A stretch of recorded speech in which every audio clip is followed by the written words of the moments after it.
We are moving forward to see how polars works with different kind of use cases, and we will be trying group by functionality in here.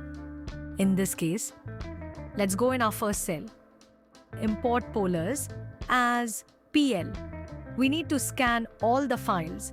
So we are using pl.scan_parquet method. And let's give our file path. We are taking over billion record. In the same case, last 13 years of data. With group by function. Here I can provide the store and forward flag. Column as parameter. And now .agg function to give the column name on which we want to apply the aggregate function. We can provide multiple columns in this. If we want, we are taking total amount for now. And .sum function as aggregate function.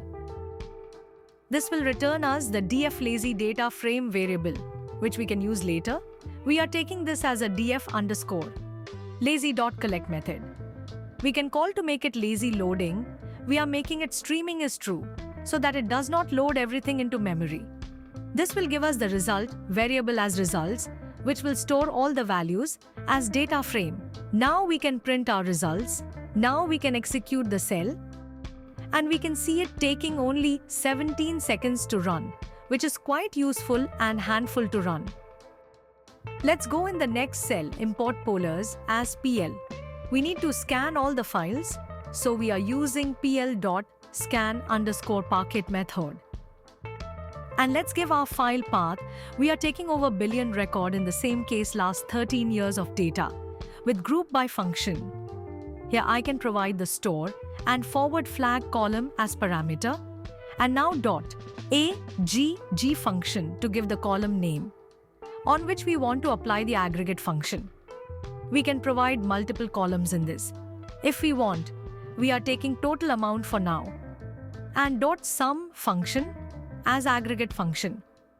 Let's provide the alias to give it a name as .alias method. Now we can use the filter method to apply the having clause on the top of this group by results. We are taking total _amount_sum greater than equal to 1 lakhs.